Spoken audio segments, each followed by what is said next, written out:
Ruin My Childhood. Welcome to Ruin My Childhood, the podcast where we decide if some things are better left in the past. I'm Kat. I'm Mike. And today we are covering two films, since this is our anniversary episode. 3 years, baby. 3-year anniversary already. That flew by. It really did. Yeah. It doesn't seem like we've been doing it that long. I was actually going through social media, getting ready to do a Way Back Wednesday post. And I was going to do a video from our first anniversary special with the Page Master. And just looking at how our production quality has changed on even just our social media in the last 3 years is pretty interesting. It is interesting. I still am not great at keeping social media going. So, since we're doing two films, I guess we should jump right into it. We are covering the first and second Terminator movies. Huge franchise from our childhood. At least the second movie. The first one was out well before we were born. What do you remember about these movies? I remember a lot, especially about Terminator 2. I loved that movie as a kid. I watched it every time it came on TV. My dad and I would watch it. It was one of the first DVDs I bought when I started doing my DVD collection. It's probably been a good 5 or 6 years since I've watched it, but I can pretty much go beat for beat the entire plot summary of the movie. The first one, it's probably been 10 to 15 years since I've watched, and that one's not as dear to me, but I really appreciate it as just a fan of the series. I've seen every movie in this series, and I really like them. I honestly don't remember that much, but these films are so iconic. I think everyone kind of remembers bits and pieces. There are so many taglines for these films and career-making iconic lines for Arnold Schwarzenegger, and I remember them being fun, action-packed, fun, and kind of the beginning of this shift into more sci-fi territory when it comes to action films. Absolutely. I mean, this is, I think James Cameron kind of coined the term tech noir. And that's mainly, he coined that for Blade Runner. But there is a noir kind of aspect to this film when they're kind of stalking Sarah Connor at the beginning of the first movie. So I think that term applies. I still think the second movie is probably still one of the greatest action movies ever made. There are still some crazy, from what I remember watching it last time, there's some crazy special effects. Bold statements right there. Do you want to give us a 90-second synopsis of both films? Sure. So we'll do that and then hit our listener comments after. Sounds good. Okay. So from what I remember, the first movie, Sarah Connor is just a nobody waitress in Los Angeles. The Skynet sends a Terminator back to kill her because her son is John Connor, who's going to be like the leader of the resistance. They also send back Kyle Reese, played by Michael Biehn, to kind of be her protector. And that's pretty much the movie. And then if you go into the second movie, it takes place 10, 15 years later. They're going after John Connor as a child. He's like 12, 13 years old. And the good guys send back a reprogrammed Terminator to protect him. And then they have Robert Patrick as a liquid metal Terminator. And he's trying to kill them. And it's pretty good. That's the elevator pitch, I think. Sounds great. All right. So we have a few listener comments. And voicemails. Nice. Yeah, we got quite a few voicemails. I think let's listen to a voicemail. Okay, let me pull up one. One is going to make me upset. I'm pretty sure it was a prank, but I'm going to play it anyway. Yeah, my favorite part of Terminator is when the two really buff guys do the handshake, and he's like, Terminator, you son of a bitch. So that's from... Isn't that a meme? It is a meme. It's Carl Weathers and Schwarzenegger doing, a handshake, one of those bro ones where they're like... I love that really meme. flex. But that's from The Predator, you jerk. I know who that was, and actually I think we should just listen to a second one because I'm pretty sure the same person called back. It sounds like the same person. So I think I saw Terminator 2 first, which is not the right way to do it, but then, so what I remember from the first Terminator, from the first time I watched it, was struggling with the fact that Arnold is the bad guy in that, because seeing the second one first had my whole brain switched around on that whole thing. So I do remember that he is the bad guy, and that he's trying to kill Sarah Connor, and he gets crushed in the end, and I think that's about all I remember. Glowing red eyes, yes. Shirtless, wearing a leather jacket, yes. That might be it. I really need to rewatch these movies. Was he really shirtless wearing the leather jacket? Or I think he has them confused with the village people. In the poster, he definitely Or is his favorite shirtless. bukkake. In the picture, he definitely is shirtless in a leather jacket, holding up a gun that has it either has 2 barrels or a scope or something. So it's that's for like the a promo. handgun. Yeah, as far as I remember, I mean, he might be in a leather costume. Most of the movies, he's in a leather. I mean, getup. if I had pecs like Arnold, I'd be shirtless all the time. So you want to read a comment? Sure. First comment from Juan 20 Row. The most badass movie character to play both a hero and a villain. That is true. Absolutely. I think a lot of people actually ended up watching the second film first. I definitely did. Because the universal consensus is that it's a stronger film. Well, it also came out in 91, so people on our age range, even though, we're a little young to watch it in 91, but in the 90s, that's what we would have been watching. That was the bigger movie. So yeah, it but makes every sense. family watched the blockbusters, appropriate or not. That's true. So I've got one from Evans_Zach, and it says, I'm a friend of Sarah Connor. I was told she was here. Can I see her? I think, I could be wrong, and we'll figure it out when we watch the movies, but I think that's the lead up to the famous I'll be back line. I think that's when they're at the police precinct. All right. And Enid_Wicca, spoiler alert, bring Kyle Reese back to life, and then 5 hearts. Spoiler alert, Kyle Reese is in multiple movies. I know he has a cameo. You want to, talk in English? Spoiler alert, Kyle Reese shows up in Terminator Salvation as Anton Yelkin, and he also shows up in Terminator Genesis with, what's his name, Guy Courtney, something like that. He's terrible. But he comes back. And the last comment we got or received, this is probably Nick Gambino from Get to the Movies. It came from the Get to the Movies Twitter handle. But this movie is not talked about enough because the second was so good. I think they're basically equal. Basically an indie film shot guerrilla style with a few permits and a low budget. So much behind the scenes trivia you can cover. Masterclass in filmmaking. I'm pretty sure that was for the first film. Basically. Yeah. I got one more voicemail, and I think we should get into actually talking about the movies. Okay, well, I was the one who was hosting this episode, so I will say when we talk about the movies. Oh, I'm sorry. But you can go ahead. Okay. Hey, this is Shane. I just wanted to go over what I remembered about Terminator and Terminator 2. He's so serious. And one of the biggest things that stick out to me is in Terminator 2, when they finally make it to the mental hospital that Sarah Connor is in, the reaction that she has when she sees the Terminator walk in. And it really sticks out to me because I saw Terminator 2 a few times before I actually saw the first Terminator. Saw it a bunch when I was a kid, never really understood that scene. And then I finally saw the first Terminator and how terrifying Arnold and the Terminator was in that movie to be an actual bad guy. And then when I rewatched Terminator 2, that scene was a lot more frightening, and you could really see it in her eyes, and just the whole sequence, they did a really, really good job, just showing how terrifying it must have been for her to see that creature walking in, especially with her son. So that's what I wanted to share today. Thanks. You're welcome. Yeah, I remember that scene. I think she's trying to get to an elevator, and I think they come out of it or something like that. I remember that scene. All right, so I guess at this point, it's time for us to watch the first film. Yeah, I'm excited. Let's dig in. They come from another time. A machine wrapped in flesh. A soldier from a distant war. Both after a woman who holds the key to the future. One wants to kill her. The other must protect her. I'm here to help you. You've been targeted for termination. The Terminator. Your future is in his hands. The Terminator. Rated R. Okay, we are back, and that went a little differently than I remembered, How so? to say the least. Well, see, I remember this being a good movie. I thought it was good. It is enjoyable. It's entertaining as hell. But I have such a different vibe in my soul when I think about these films, and this one was definitely more of the horror film vein. I remember there being a more interesting plot. More interesting than a time-traveling machine assassin and a human protector? I just felt like so many things were so vague. And, okay, maybe I did start this out a little bit biased, because right at the beginning it looks like, a 90s video game.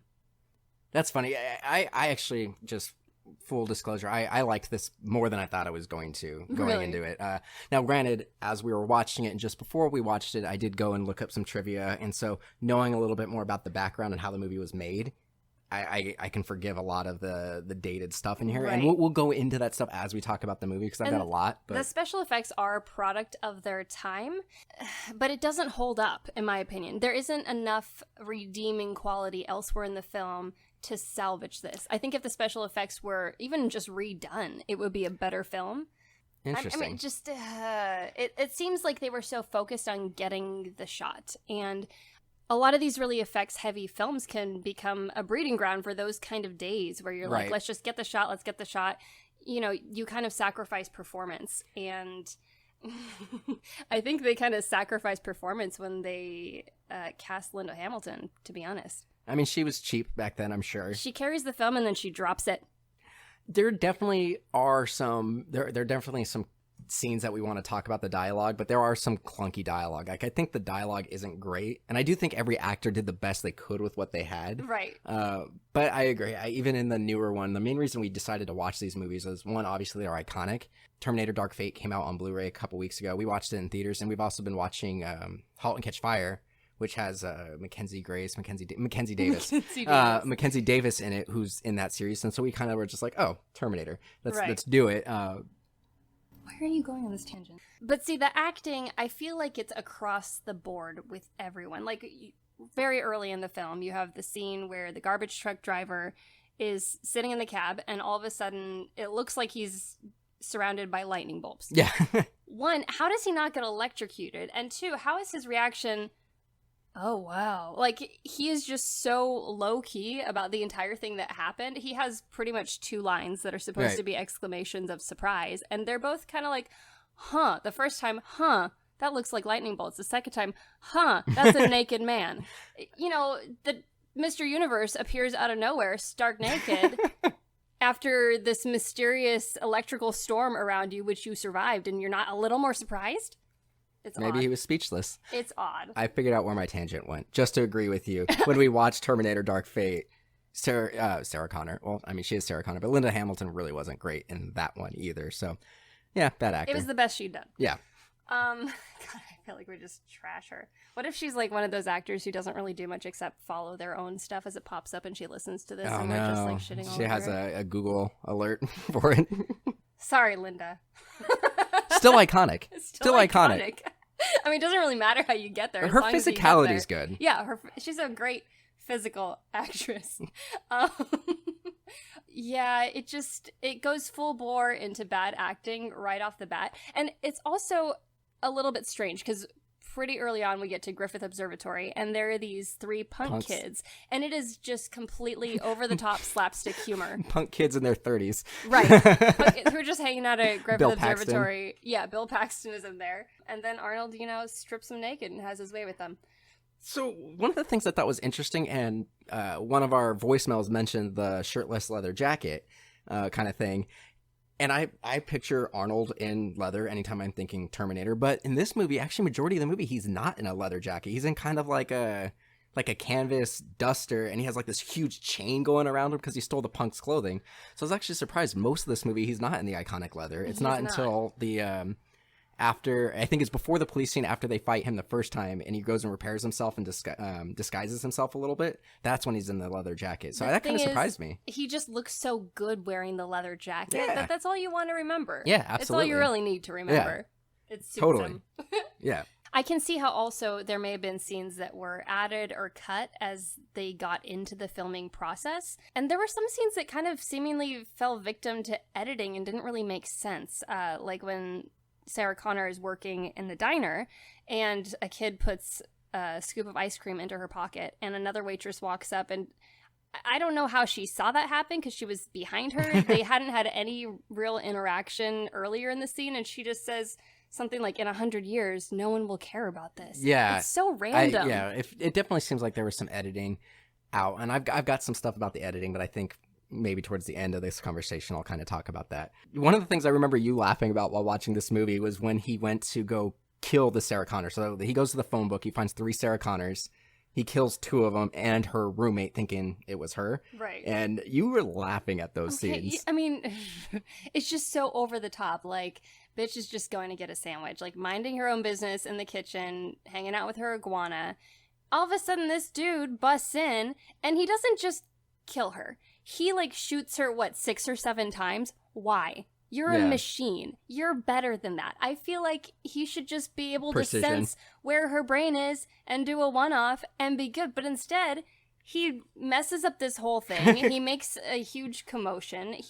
Who's gonna feed the iguana now? That is rude. There's a jump scare with the iguana too. There is. Yeah, it's a little overkill, and he does that with both of the other Sarah Connors that he kills, and it just doesn't make a lot of sense to me. And It's supposed to be scary. if I were a time traveler trying to go back in time and kill someone, I would want to do what's gonna disrupt the timeline least. Other than my objective, I suppose. But I mean, no time travel movie really makes sense. It's funny anyway. that you say that. So a couple things. One, you already brought up that this is more or less a slasher film disguised as a sci-fi film, which I 100% agree with that assessment. But in terms of the not messing with the timeline, just a small tangent. Originally, this movie was going to have a shape-shifting Terminator. It was going to have 2 Terminators. They were going to kill the basic Terminator pretty early in the movie. So Skynet was going to send a second, more advanced one back. But they didn't send it first because they didn't want to disrupt the timeline too much and affect their own future. So just a little thing. I thought that was interesting. Cool. So one of the things I didn't remember about this that I thought was interesting was that the cops realized there was a pattern to these killings before any of the main characters did. So the cops actually call Sarah Connor and tell her to, like, hey, go to a public place, stay there. And there were 2 cops who were like, hey, 2 other Sarah Connors died today. Maybe we should call this 3rd Sarah Connor and warn her. And one of the cops was actually Lance Henriksen, which kind of made me realize there are a bunch of people in this movie that are from Aliens too. Or just Aliens. This is called Aliens, sorry. I mean, James Cameron likes to keep it in the family. So James Cameron wrote and directed that movie. Well, I mean, he doesn't like to keep everything in the family, Yeah, clearly. He's cheated on multiple wives. But this movie was actually delayed about 9 months or so because Arnold had a commitment to the second Conan movie. So during that time, James Cameron actually wrote Aliens. And so in Aliens, there's 3 actors in this movie that are in Aliens. So there's Michael Biehn, who plays Hicks. Bill Paxton is Hudson, and then Lance Henriksen, who's the white cop, well, there's 2 cops really, the black cop and the white cop. The white cop is Lance Henriksen, and he plays Bishop, the android in Alien. So I thought that was interesting that this cast was largely made up of people in Aliens. Yeah, it's good to see that. Speaking of the police, one of my favorite moments during this film was when the car crashes into the front of the police precinct, and you can see this really badly done up dummy just getting sandwiched between the front mailboxes or front wall and the desk. And there are so many moments like this. There are so many moments like that in this film where things are going great, you're finally getting into it, and then you see something that is just done so badly. Really wonky. You're like, really, guys? That's what you came up with? Like, you took the time, you got your lights set, you got your camera set, you did as much of the movement as you could as possible, and then you decided to roll on that. Yeah. The 80s had some questionable special effects, but this whole police precinct kind of 10-minute segment was pretty impressive. One of the things I thought was really funny that just happened at the police precinct, but there's a point where Kyle Reese is having, for him it's a PTSD flashback, but for us it's like a PTSD flash forward. But he's going through and remembering like himself coming back from a mission in the future, and he shows up at his human base and everyone's like, yeah, Kyle Reese, and he's like cheering and everyone's cheering for him and whatnot.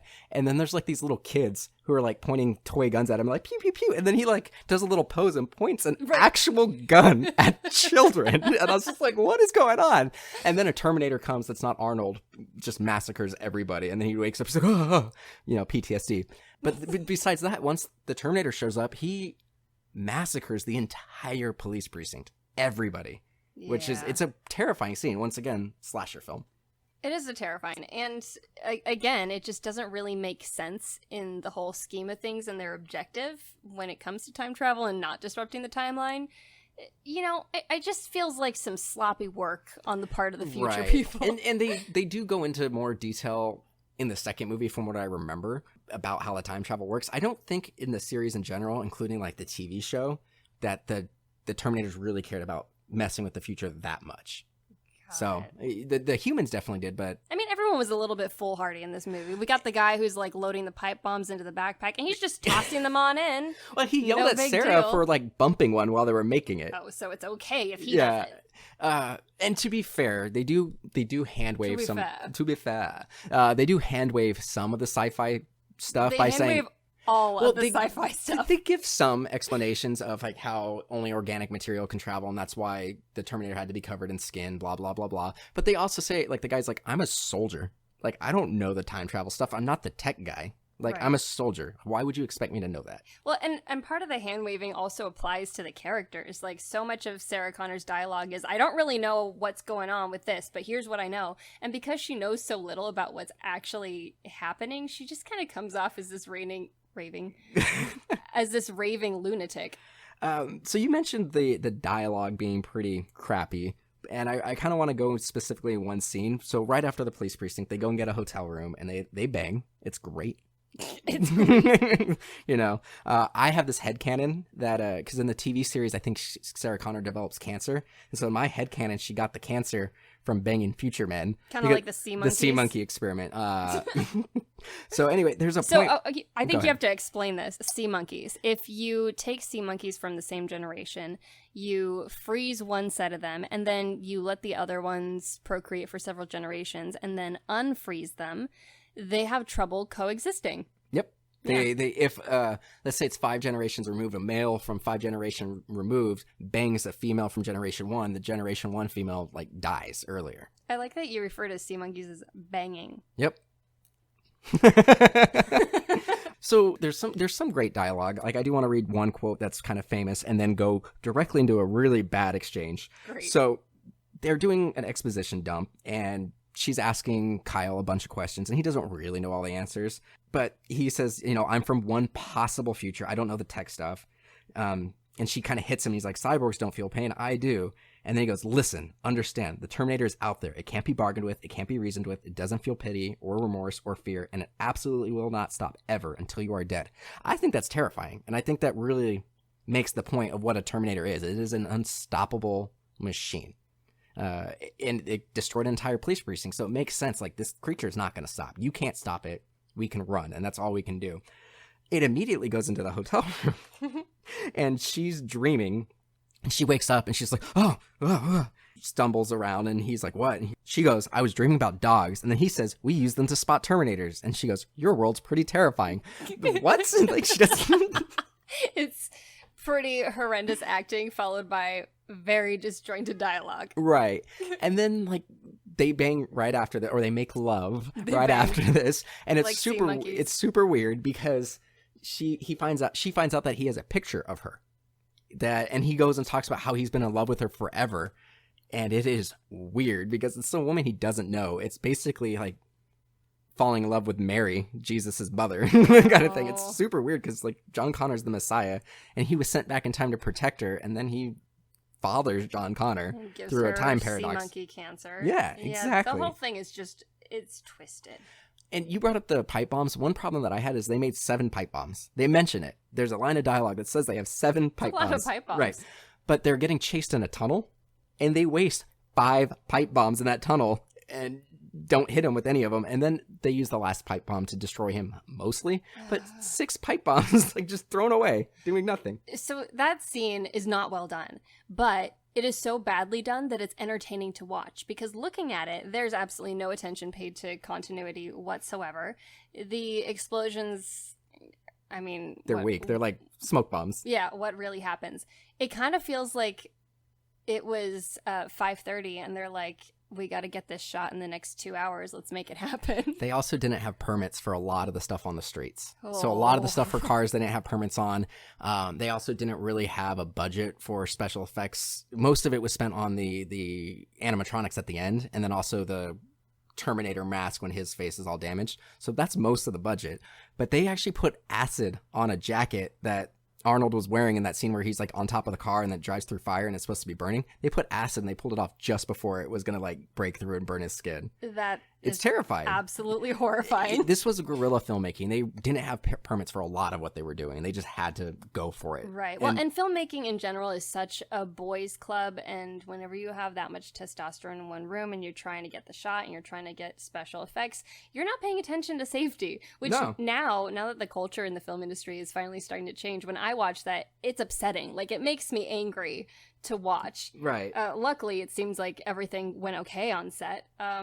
But yeah, you can definitely tell that there were some corners being cut there. That being said, I do appreciate that they saved their budget for that stop motion scene near the end where you see, is it the T-100? Is he the T-100 in this? He's that's T-800 or System 101. Anyway, we see his metal skeleton with the glowing red eyes coming towards us, and looking at it now, it's comically bad stop motion. But at the time, I do remember that scene from being a kid. And it's kind of like the first time we witness AI going very, very bad. Well, and you got to give it some more credit. There was Clash of the Titans came out a year earlier than this movie, which with a much bigger budget. And it is a mostly stop motion for the creatures and whatnot. The stop motion in this and that Terminator looks like a machine that could be here in real life. When it's moving, obviously it looks a little wonky, but if you just were to set up that Terminator, leave it standing on a still frame, you're like, holy shit, sorry, we're not supposed to swear. Holy Moses. There was, there's a robot there. Like, the Terminator itself looks amazing. Until it moves. Until it moves. But, I mean, they did manage to get some pretty good scares into that final scene that kind of wraps up the film. And then there are also these moments that are hysterical, like when it gets blown up and the leg has apparently lofted 6 feet in the air and comes crashing down in front of you. Yeah, it does look like somebody just kind of, like a tall person just dropped it outside of frame. Right. But yeah, so Kyle Reese ultimately gets killed. He ends up putting the last pipe bomb inside the Terminator's torso. It blows up, so he's only just like the upper torso and the arms. Sarah Connor crushes it in a press, and then it very convenient trash compactor. Yeah, and that's basically the end of the movie. She's like, "You're terminated, effer," or something like that, and then she has a narration at the end where like, "I need to go be a good mom and be a leader," and blah blah blah, and then the movie ends. Overall, this movie was a pretty big letdown. I disagree. I really enjoyed it. I had a blast watching it from beginning to end. It sets up so much. There's so many things that come in that come with me if you want to live when Kyle Reese first meets Sarah Connor. I thought that, that comes in every other movie. I also kind of forgot about her being afraid of Kyle Reese initially because he's following her around and she's thinking he might be the killer. And he explains, like, I couldn't do anything until the Terminator attacked you. Okay, but I would be afraid of Kyle Reese. Absolutely. He looks like he's cracked out of his mind. Absolutely. He's terrifying. But I actually really liked that aspect because she knew someone was coming for him or for her, and he ended up being the hero. But I really liked that. I completely forgot about that whole, like, him stalking her. Yeah, it's gross. Yeah. So just one thing. This is a common trivia. Most people know this, but I feel like people listening might get mad at us if we don't mention it. But originally, the Terminator was going to be played by O.J. Simpson, but people didn't believe that he'd be a killer. And Arnold was going to be Kyle Reese, but James Cameron didn't like that because he's like, dude, this guy's huge. The Terminator should be the scary one, and the human should be small and slender compared to this monster of a machine kind of thing. So it switched around. But yeah, O.J. Simpson. Yikes. I feel like we need a glove joke in there. I don't have one. I guess we should watch the second movie now. Yep. All right. Here goes nothing. Same make. These were taken at the West Highland Police Station, 1984. You were there. Same model. You have to let me see my son. He's in great danger. New mission. Once, he was programmed to destroy the future.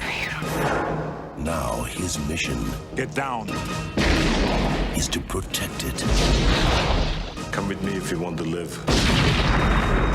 Arnold Schwarzenegger. Terminator 2. Judgment Day. This time, he's back. For good. Trust me. We are back after having witnessed T2. This was a fun movie. From the beginning, it dials up the production to 11. Yeah. Like that opening scene. 10 times better. Oh, like the Terminators, the giant tank-like ones, the actual T-800s walking around without their skin. Like, it's terrifying. And the movement is good. Like, it actually looks like machines walking around. I had one problem with it, though. What? And they did this in the first movie, and I know they do it in all the other ones, but they always have like a tank-like Terminator rolling over skulls. There were so many skulls, like thousands of skulls. And the way I look at it is if everybody dropped dead in 1997 at the same time, you would not find that concentration of skulls for a machine to tank over it. But was the entire hill skulls? You would roll your ankle walking over that terrain because it's nothing but skulls. I don't know. I think it could have been more human bones. Look at the catacombs. There's stuff. I can find you a whole bunch of human bones. They're stacked there, but like they're in like a park or like a parking like open ground. You would not see that many humans just dead there. It's the human pit. Like maybe. Just toss them in. And they just go battle arena on top of the dead remains. Yikes. But you know, they had the budget. They needed to spend it. Just buy some bones. Yeah. So yeah, this one, much budget than the first one. So I looked it up. The first movie had a budget of about $6 million. And that's largely why they left James Cameron alone, is because it was cheap. Like $6 million is nothing. This one originally, and considering how low that budget is, it's incredible. They did a good job. This one initially had a budget of around an estimated budget of 80 to 88 million. It ended up going up to about 108. It went over budget. Lord. And so there was a point where... Worth it. Yeah, James Cameron and Arnold were great friends at this point. They did Terminator, they did this one, they were going to be working on True Lies, so they had a really great friendship. They're still very good friends today. And so the producers went to Arnold to see if they can have Arnold talk James Cameron out of a scene, and it was a really incredible scene. Which one was it? It doesn't matter. It was one of the big action scenes, and Arnold's like, "You're speaking like a suit. You're speaking like a money person. Like, this is I'm only somebody who doesn't understand movies would cut this scene." And it was one of the big action scenes. It might have even been it was the opening biker bar scene. Wow. Which is iconic. They actually parodied it in the Terminator 3 movie. They actually what? They parody this movie in Terminator 3. It's weird. They parody their own franchise. Parody. Parody. You were saying something else. No. They parody this movie, the opening scene with the Terminator in the biker bar in T3. It's weird. But it's iconic. Move. That's like some big D energy right there. Some BDE. I mean, they got the budget. Yeah, absolutely. But yeah, it ended up going up to 108. This movie in 91 made like $550 million, which is insane back then. That is absolutely absurd. You know, it's funny, now that we're talking about money, you know, the first kind of introduction to John Connor, played by Edward Furlong, which this was his introduction. The credit said introducing Edward Furlong. That's crazy. We are introduced to him fixing up a motorcycle, ignoring his foster children, going to an ATM. Ignoring his foster parents. He does not have foster children. Yeah, that would be weird at 13. Ignoring his foster parents. Riding a motorcycle, going over to an ATM, or robbing an ATM to go to the arcade. Yeah, he needs his video games. I completely forgot that Budnick is in this. He's a good bro. Budnick from Salute Your Shorts. Yeah, that's a throwback. He's great. So like they're at the arcade hanging out, playing video games, and Robert Patrick shows up as, you know, dressed as a cop. Baby Robert Patrick. Baby Robert Patrick. Baby Bob Pat. Comes and he's like asking for John Connor. Without skipping a beat, Budnick is just like, nope, I don't know who that kid is. Right. Takes a long way around, goes to John Connor and warns him. Like, how do you have that like state of mind to be able to just like not even skip a beat, not hesitate? Like, Scummy street kids. He's a good bro. All they do is con people for video game money. He's a good friend. He's a good friend. Great friend.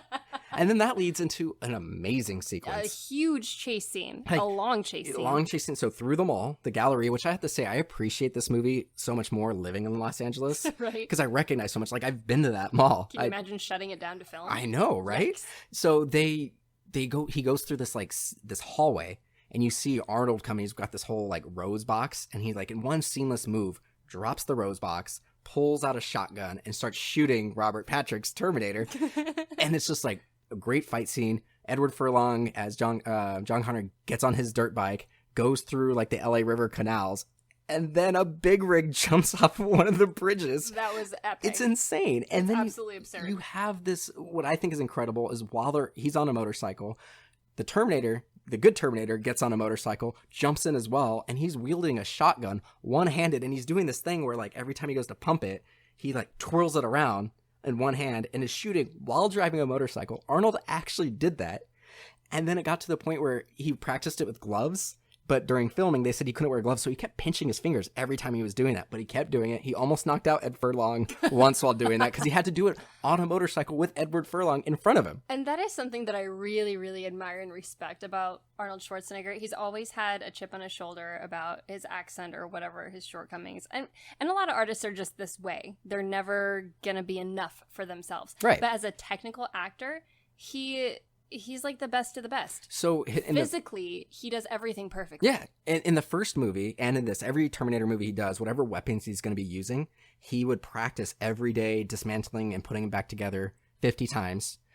Both hands, left, right, so he'd be ambidextrous doing it. He could also do it blindfolded. And even in the first movie, like the NRA commented like how amazing his gun handling skills were. Because in most movies, it's unlimited ammo. People are just... Every gun has a clip that you could just put something in. It's not consistent with real life weapons, but they made a big point to make this as realistic as possible, and he did it seamlessly. Maybe that's how he ended up becoming governor. Maybe NRA endorsement. So, like right after that scene, the kid kind of figures out that the Terminator has to do his bidding. I had an issue with this scene. Yeah. It's fun, but it's pretty messed up. It's fun, but I think it's trying to show us this kid's true scummy nature when we meet him. Right. So basically, in a nutshell, he's getting some exposition dumps. He's learning about what's going on, and then he realizes, like, the Terminator grabs him or something. He tells him to let go, and he realizes the Terminator's programmed to listen to John Connor. So he essentially just starts yelling "kidnap," and these two guys come to rescue him. And then he just decides to be a dick to these two guys who came to save him. Right. And just tells them to, like, calls them douchebags and everything, and tells the Terminator to attack him. So, like, one gets their arm broken, the other guy is put onto the hood, and the Terminator's about to shoot him. And John Connor just barely pushes the guy's arm out, or the Terminator's arm out of the way to prevent the guy from getting shot in the face. Like, he almost got these guys killed. So much happens in this tiny section of the film. You meet the kid, you see him being kind of a street rat, you meet his terrible foster parents, there's this big chase scene, foster parents are dead. That's pretty much how it's all in announced. like 10 minutes. Arnold is like, your foster parents are dead. And then they move on, like 10 seconds later. Yeah, because they do a it. quick phone call, and they trick the Terminator, the T-1000, who's disguised as the foster mom, into using the wrong name for the dog, and he's like, yep, dead. Yep. And just no thought, no mention of the foster parents from there on forward. No. And so from this point on, they're just like, oh, we need to go save Sarah Connor, my mom. And the Terminator's like, that's a really bad idea. That's what the bad Terminator's thinking. And he's like, exactly what they want you to do. And he's like, too bad, you have to listen to me. So they go, and this whole thing is great. So we see a couple of scenes prior to this of Sarah Connor being abused in the mental health system. But she's also trying to manipulate them to get, like, not parole, but moved into a different facility. We get a session of watching what James Cameron thought was an amazing actress do way too many scenes with an unusual number of glamour shots of her in light-colored clothing. Yeah. And what's funny is he actually tried to get her an Academy Award nomination for this, and it didn't happen. This movie is one of the first movies for a sequel to get an Academy Award nomination when the first movie did not. So for special effects and whatnot, this movie won some Academy Awards. Got it. But yeah, that was pretty cool. But this scene in the hospital is amazing. So she breaks out, and so one of our listeners brought up this scene when she's trying to get out of the hospital, and she calls for the elevator, and then Arnold comes out, and she throws herself on the floor, and she's crawling backwards, and she knows she's dead. Because she's not in a situation to get away. One moment we believe Linda Hamilton's She was acting. great in that scene. Great scene. And then we see for the first time really the true capabilities of the T-1000. We saw him do some knife hand stuff earlier, but in this he like opens an elevator door, like he does one spike and then it expands into two spikes. He walks through these bars and then he has to like pivot his hand because the gun won't come through it. Right. It's so great. Well, and you kind of start to wonder, like, this is where it just ramps up and we get to see from here on forward, they seem to be exponentially more powerful each scene after this. You kind of wonder, well, what were they doing the first half of the movie? If they could do all this stuff, right? Why were they holding back? I think initially they were trying to blend in because this this Terminator, played by Robert Patrick, is a little bit more like, he's very cold when he's not talking. Like, he looks scary, he's very blank slate, but when he's interacting with other cops or other people, he's kind of charming. Right. And it's a little off-putting because he is charming in it, and I think that speaks volumes to Robert Patrick. I think he knows what his strengths are, but he's good in everything he's in, even if he doesn't. He's a great actor, and he supports other people's performances as well. Like, he's the team player. Yeah. He's a great actor. So, but yeah, that whole thing's great. You see him, like, the getting shot over and over again. You see the little silver bubbles and whatnot. It's great. I think the special effects for him, especially for 1991, is incredible. It obviously looks like a video game now, but I still see newer TV shows and some movies that special effects don't hold water even to this movie from 1991. Right. And what I really love about Robert Patrick's villain is that it's just scarier when something can be a mimic like that, because it's so convincing as all these other people, and it really, you see the characters let their guard down. Whereas the previous Terminators, you know, it's like this solid hunk of metal, and this is literally fluid. It could be anything, and you don't really know who to trust from that point forward. Plus, he can't be held back by anything because it can just go liquid and follow you wherever. There's no containing it. Like an octopus. Like we get that great moment where taking out the CPU to modify that's so cool. Arnold's Terminator. And that's all done practically. Like, the prosthetics with mirrors and everything to make it look like there's depth into his head and everything. It looked great. And I actually really liked this scene. Actually, no, I want to bring it up later. I'll talk about it later because I want to go over John Connor's characterization later. But there's a really good interaction between John Connor and Sarah Connor in this scene that I really liked. You mean the melodramatic scene where she's threatening to smash the CPU and you think she smashes it, but she smashes the desk? But there's another aspect of his personality that comes up in a later scene, and I think it would make sense just to talk about his personality when we get to that scene. So they decide to go to, like, Mexico and meet some gun runners that they used to hang out with. And I know you had terrible Spanish accents. Terrible accents. Oh, Lord. And there's a funny, I get what they're trying to do with this scene. They're trying to show that Sarah Connor really did commit to becoming the savior of mankind and raising the savior of mankind. So they talk about how he's the gunslinging. They've taught how she taught him strategy and how to manipulate people and how to use guns. And he's talking to the Terminator, trying to teach him how to learn to be a better human. Because that's why they took that chip out, was to turn on the learning part of his brain. But they learned from each other. Yeah, they did. It's so sweet. And Sarah Connor actually talks about the father figure that he never had, and that the Terminator so far as bad is the as best it is, he's gotten. Because he will never betray him and will always protect him, kind of thing. So it is interesting. But he has this little rant about how, you know, his life has always been different. This was his normal. Like, it's not weird for him to be there. And all these other kids are obsessed with Nintendo. And I'm thinking, at the beginning of the movie, you robbed an ATM with the sole purpose of going to the arcade. You can't really, like, slight kids for liking video games when you used your savior of humanity skills to rob an ATM. Yeah, but now that he's, like, toting around real guns, he's like, that's just in my past. Right. It was a dark time. So at this point in the movie, they decide that they should maybe consider trying to stop Judgment Day. And Sarah Connor disappears and just leaves them to go kill Miles Dyson, who's kind of the head of Cyberdyne, at least in terms of the Terminator project, because they found the arm that was left over from the previous movie, and they found the damaged CPU, and so they were basically reverse engineering Terminators, which that's what another paradox. That's what created Skynet, was them reverse engineering future Skynet technology. Whatever. So she goes to this guy's house and is just, like, shooting indiscriminately into this house. Yeah. There's children in the house. And she knows there are children there. She does not care. She doesn't care. And so this was the scene that I kind of wanted to bring up. You commented on it. Maybe you should ask the question, but you kind of brought up what Edward Furlong's John Connor did to the child. Oh, right. So they're in this scene. This poor kid has just watched the Terminator chase his parents around trying to kill them. John comes in. He's like, clearly this kid is shaken up. Can you show me your room? No, I can't show you my room. But We just got shot at. Right. Who are you? Get out of my living room. And it's funny because we read that scene entirely differently. Like, I thought it was great because, like, we were talking about this before recording, and you were like, it just didn't seem... It was a device to illustrate him caring more. Exactly. So I liked it because it went back. There's a scene when they're doing the repair of the Arnold Terminator, and she's going to destroy the CPU. And he's like, Mom, you trained me to manipulate people. You trained me how to lead people. And you don't ever listen to me. Why are you training to be a leader if you don't listen to me? And it just showed that he can lead and inspire people. So I actually thought it was a great scene. But I'm also I loved this movie. I knew going into it I was going to like it. So I'm going to forgive a lot of things and read into it in a way that makes the movie seem better. Yeah, there are some things where you can tell they saw a gap that they needed to correct, but their Band-Aid just was absurd. Yep.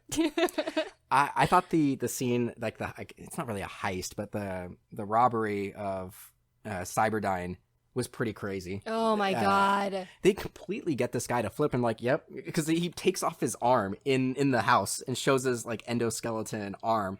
And the guy's immediately like... Because they haven't traumatized this poor family enough by trying to kill them. He then takes a knife, straight up carves into his arm without warning. They're like watching from pretty much eye level with his arm as he slices it up. Like, can these people get a break? They were just sleeping. Yeah. Right?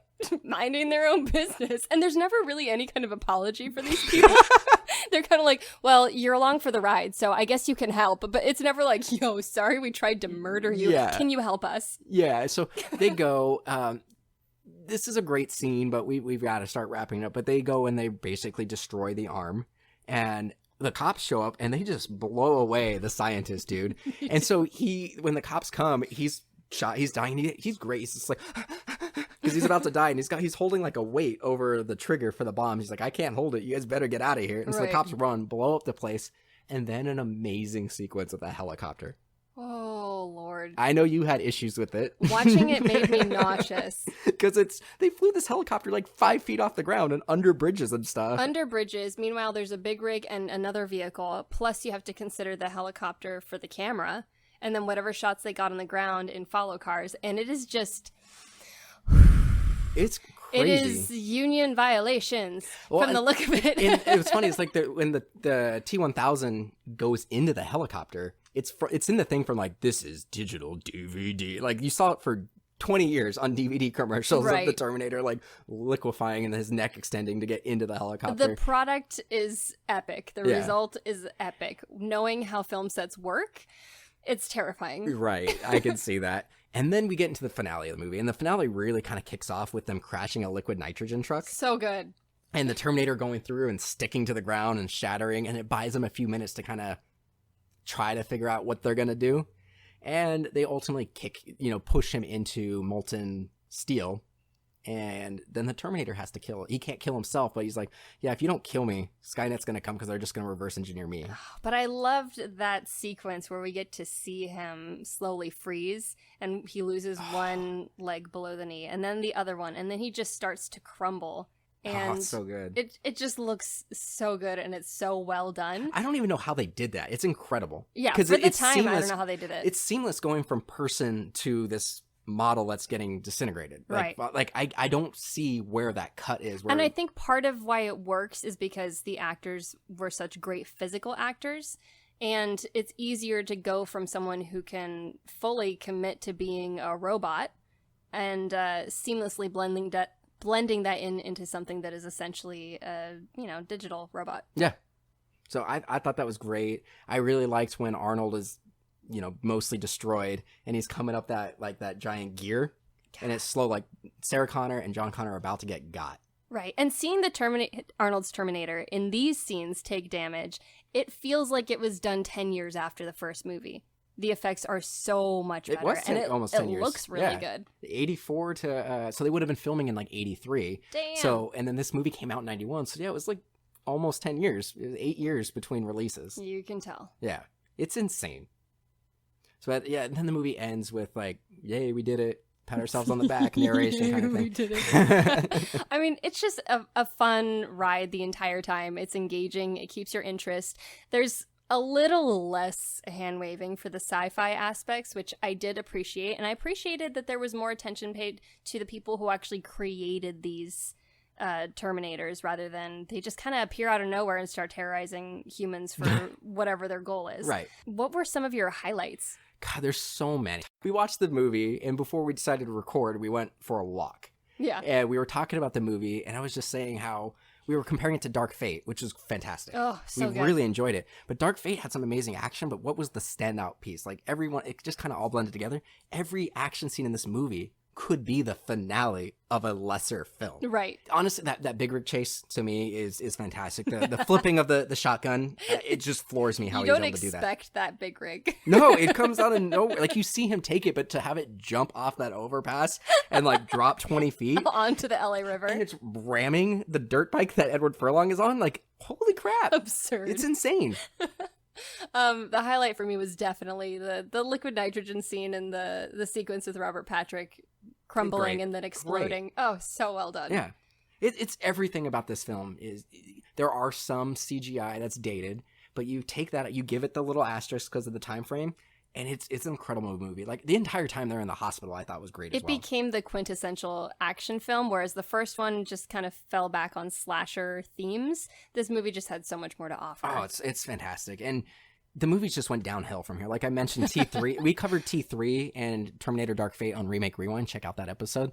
But T3 is almost a parody of these movies. Yeah. It's bad. And then you go at Terminator Genesis. Could have been good, but they spoiled everything, and the CG wasn't great. And the movies really just dropped in quality until Dark Fate. Is there going to be another one after Dark Fate? Probably not. Dark Fate was a flop. Oh, I love Dark Fate, though. It was such a good movie. I really enjoyed it. I saw it twice, and it was a flop. I think this franchise is probably done.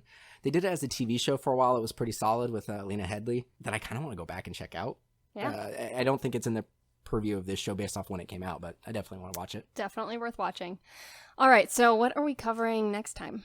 Can't Hardly Wait. Can't Hardly It's Wait. been a long time. I remember loving it. Couldn't really tell you the plot. Got it. All right. Well, where can our listeners find you? I am all over the internet at Katrina Ossity. Check out her YouTube. Yeah. I'm also out there as Katrina Sherwood, but that's less interesting. Just so you guys know, our listeners, Remake Rewind also went through their 3-year anniversary. We kind of revamped it. We got a new host. We kind of upped the production value. So please check out Remake Rewind as well. You can check out everything that's MDXpods related on Twitter, Instagram, Facebook, all at MDXpods. Thanks for listening. Bye.